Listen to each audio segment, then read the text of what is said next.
Muchas gracias. Estamos con más aquí en Primera Impresión. Se los decía, ¿qué pasa con Yanine Áñez? ¿Juicio de responsabilidades o será juzgada por vía ordinaria? Estoy con un experto constitucionalista, abogado, el doctor Israel Quino. Está con nosotros. Doctor, qué gusto saludarlo. Muchas gracias por acceder.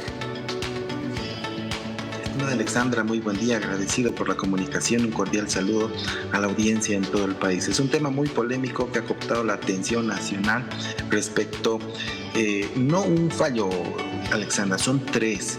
La Ciudad del Alto, en un tribunal de sentencia que dice no ordinario, juicio de responsabilidades, el 31 de octubre, admite el Tribunal Supremo de Justicia el recurso de casación para revisar la primera sentencia de la señora Áñez y ver si continúa o no en la cárcel. Ojo que puede revocar la decisión, por supuesto que sí.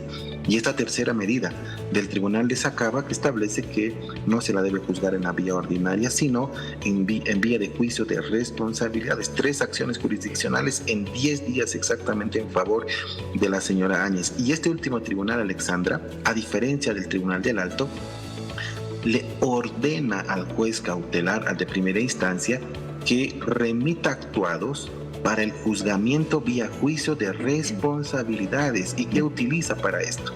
En lo jurídico procesal afirma que se está, y esa es la palabra de la resolución, se está vulnerando flagrantemente debido proceso, principio de seguridad jurídica, principio de legalidad y de juez natural.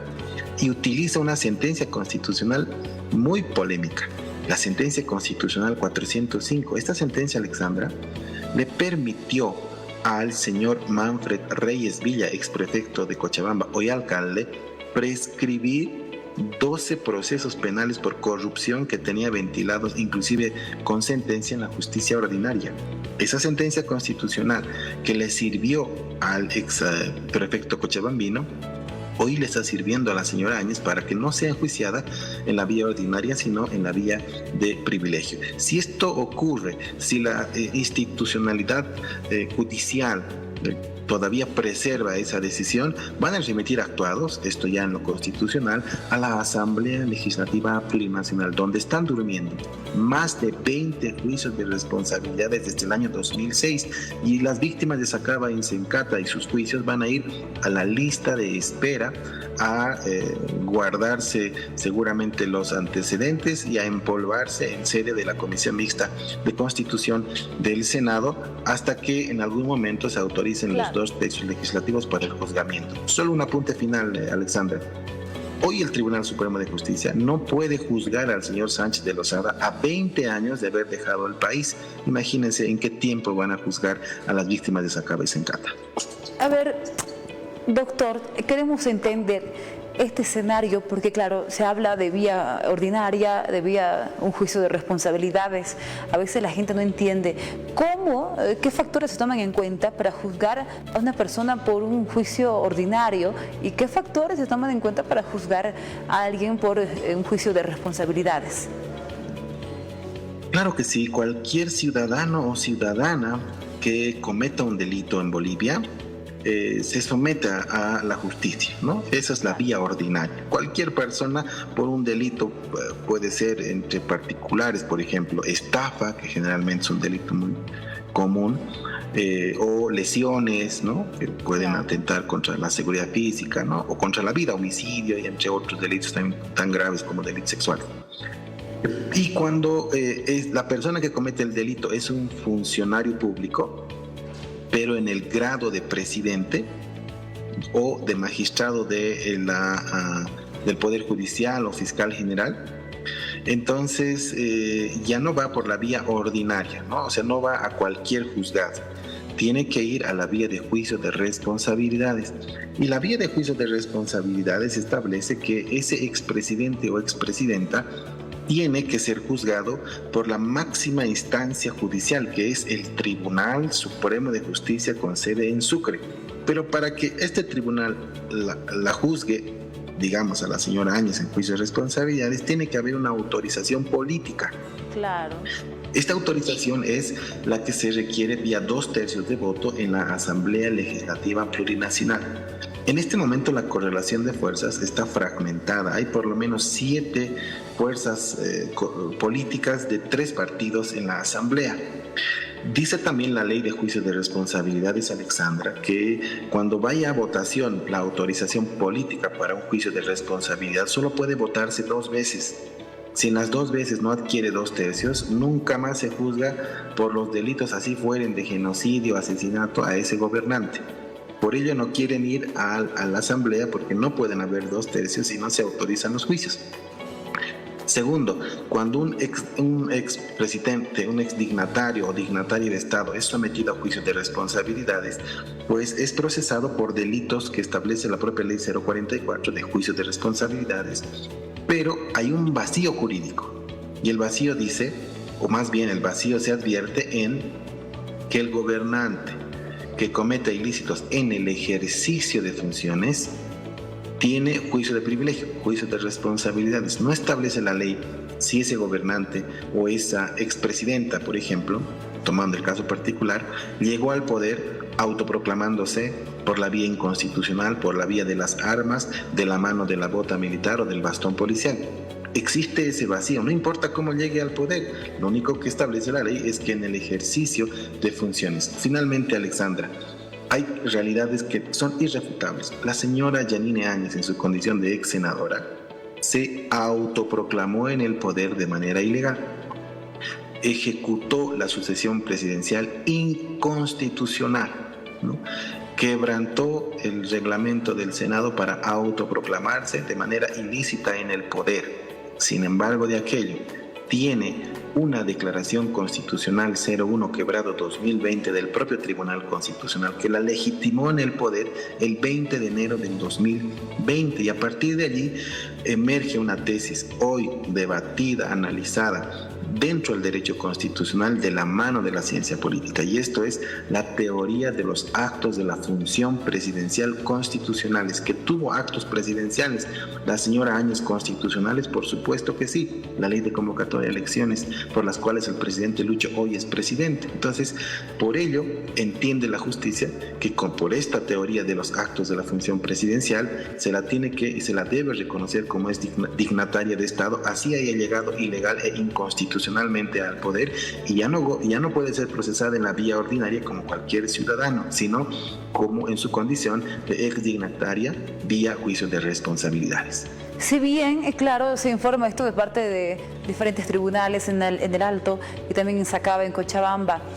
Usted nos explicaba, doctor, que Yanine Áñez fue una presidenta inconstitucional, pero al mismo tiempo se señala de que fue reconocida por todos los organismos en nuestro país, los organismos estatales, lo que indica prácticamente que Yanine Áñez fue una presidenta constitucional. Es así, justamente lo que yo le decía, esta teoría de los actos de la función presidencial, ¿no?, tiene justamente entre sus decretos supremos, leyes, ¿no?, u otros actos administrativos que haya emitido la señora Áñez, un reconocimiento institucional democrático. Recordará usted el 3 de enero del 2020, cuando se inicia el año judicial, la cúpula judicial en Sucre la presenta como presidenta constitucional. Y se genera todos unos actos propios de la presidencia, de un dignatario de Estado. Designa a un vocal del Tribunal Supremo Electoral como su delegado ante esta instancia para que pues administre las elecciones, y casualmente su delegado es elegido presidente de un poder del Estado, presidente del Tribunal Supremo Electoral. Hay actos que la reconocen y la legitiman justamente como gobernante del país, ¿no? Actos de la función presidencial propios, por supuesto que sí, eso es evidente, eso no se lo va a borrar, ¿no? Hay la tesis del golpe y la tesis del fraude. Los defensores de la tesis del fraude, ¿no?, de la tesis del golpe más bien, van a insistir, ¿no?, y decir, no, nunca fue presidenta, pero hubieron pues actos, ¿no?, de su gobierno que luego se han materializado con efectos constitucionales. Por supuesto que sí, esa también es una realidad evidente. Lo triste, Alexandra, que las autoridades judiciales que debieran otorgar certidumbre, que debieran otorgar justicia efectiva, tienen polarizaciones, ¿no?, ambigüedades, y quieren por un lado juzgarla ordinariamente y por otro lado juicio de responsabilidades. Aquí tienen que ponerse de acuerdo, tienen que primar los derechos y respeto a las garantías de cualquier ciudadano en el país. A ver, doctor, ¿qué debería haber pasado en todo caso cuando se presentó la renuncia del presidente Evo Morales, estaba como primera senadora la señora Yanine Áñez. ¿Qué debería haber pasado para que esto sea más bien constitucional? ¿Quién debería haber pasado a cargo de la presidencia del Estado Plurinacional de Bolivia en el año 2019? Alexandra, cuando emerge la crisis política en el país, efecto justamente de estas dicotomías, de estas eventualidades políticas en el país, ¿no? Había que darle soluciones, pero no en la vía inconstitucional, ¿no? Lo único que podía hacer la señora Áñez es, cumpliendo el reglamento, convocar a una nueva sesión para reestructurar la directiva camaral y elegir un nuevo presidente. Y ante esa presidencia del Senado, ante esa persona debió pues sujetarse a la sucesión presidencial. Eso era lo único que podía hacer la señora Áñez. Se autoproclama de la mano de la policía, de las Fuerzas Armadas, y la historia todos ya la conocemos. Lo triste, Alexandra, es que esos primeros días de su gobierno, ¿no?, de la señora Áñez, claro, ya se realizaron ejecuciones sumarias. Víctimas en Sencata y en Sacaba. 37 muertos en total en su régimen de transición. La pregunta en este momento tiene que ver con quién les otorga justicia a las víctimas de estas masacres. Hoy podemos debatir entre lo ordinario y lo de juicio de responsabilidades. Podemos debatir en que el fiscal general hizo bien o hizo mal, que los jueces, que el tribunal de sentencia. Hoy podemos debatir institucionalmente lo que corresponde justamente a partir de un análisis jurídico constitucional. ¿Y las víctimas qué? Son 37 muertes hasta el día de hoy en la impunidad, a 3 años de haber ocurrido estos sucesos. Entonces, eso es lo que hoy día debiéramos de pronto cuestionar. ¿En qué momento van a acceder a la justicia? El gobierno de la señora Áñez es el responsable de estas muertes. En la vía ordinaria o en la vía del juicio de responsabilidades se tienen que identificar justamente a los promotores, a los autores intelectuales de estas muertes. Y justamente fue ese gobierno. ¿Que se le deben respetar derechos y garantías procesales? Por supuesto que sí. Pero también la justicia tiene que identificar a los autores intelectuales o materiales de esas muertes que hasta el día de hoy continúan en la impunidad. Pero claro, estoy totalmente de acuerdo. Lo que queda es preguntarse qué va a pasar con las víctimas, porque al fin y al cabo el tema político va y viene, se pueden cambiar los escenarios. Lo cierto es que hubo fallecidos, se perdieron vidas dentro de estos sucesos en Sacaba en el año 2019. Quiero consultar este escenario ahora, doctor, en el caso de que Yanine Áñez sea juzgada o tal vez el caso sea responsable de instancias internacionales. Se menciona más bien de parte de algunos analistas de que Yanine Áñez podría recibir algún tipo de remuneración económica que la haría prácticamente millonaria a la señora Yanine Áñez. ¿Cuál es el escenario? Eso es cierto, Alexandra. Si se insiste en su juzgamiento de la vía ordinaria, de pronto vulnerándole, como dicen los jueces o los tribunales, sacaba su seguridad jurídica, la legalidad, juez natural, debido proceso, de juzgarla la pueden juzgar. De que se le esté vulnerando derechos y garantías, eso se va a hacer prevalecer ya no en tribunales nacionales, sino en la justicia internacional. Si eso se materializaría, podrían sentenciarla de pronto 20, 30 años en Bolivia. Pero lo que ocurre es que en la vía internacional, agotada la vía nacional, va a acudir a la CIDH. Y en la CIDH, estimada Alexandra, va a ganar. Y generalmente las causas demoran en su tratamiento. Solo en la vía nacional, en la jurisdicción interna, digamos que pueda obtener una sentencia en primera instancia, van a pasar por lo menos unos 3 a 4 años de juicio en el país. Claro. Hasta que active la vía internacional, otros 3 hasta que se conozca su causa, 7 años, hasta que pueda conocer en el fondo ya la Corte, se admite en la comisión, luego en la Corte, la CIDH, van a pasar unos 12 años quizás, ¿no? Siendo optimistas en los tiempos. Y el día de mañana la señora Áñez puede ser, por supuesto, recompensada por reparación al daño, porque el Estado les lesionó sus derechos y garantías, por supuesto que sí. Y le pongo un dato, un ejemplo, Alexandra.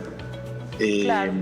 Hace más de 20 años, usted recordará el caso Prosegur, ¿no? Una banda, una organización de criminales compuesta y encabezada por un coronel de la policía, pues fue por la justicia ordinaria sentenciados, ¿no? Por delitos inclusive que tienen que ver de atentados contra la vida, porque también se victimó a otros policías. Esta banda de criminales, ¿no?, acudió a la CIDH porque la policía los aprehendió con excesos en la aprehensión, los golpearon y demás.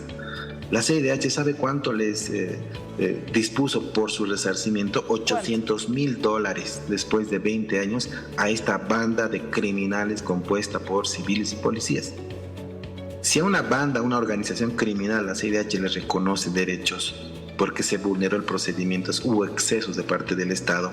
Imagínense en el caso de la señora Áñez, si acudiera a la vía internacional, si es que hubiera un juicio ordinario y se le vulnerarían aparentemente sus derechos. Seguramente pasará el $1.000.000.